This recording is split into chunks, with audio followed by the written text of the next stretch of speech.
Get up! Not quite. Sit down! The average wake-up call. But with gun in hand, Saturday morning was anything but for Andrew McCormack when he discovered a stranger sleeping on his couch. This gentleman, you know, he was wearing a beanie and same size and build as one of the teenage boys that comes over on a regular basis.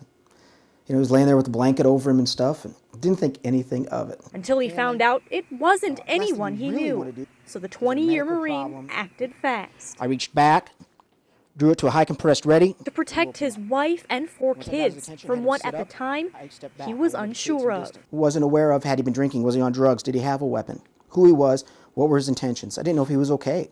15 minutes and it was all over and no one got hurt. At the time he stood, finger dropped onto the trigger. When he sat down, finger came off the trigger. When he reached behind his back, finger went on the trigger. When his hands were empty, finger come off the trigger. But that's not always the case in similar situations. They go through this worst case scenario, right? Everybody does it. The problem is that that's where the training comes in. You need to stop. You need to figure out, is this really that worst case scenario? There we go. As a certified firearms instructor with plenty of credentials, McCormack played out exactly what he teaches Press the trigger.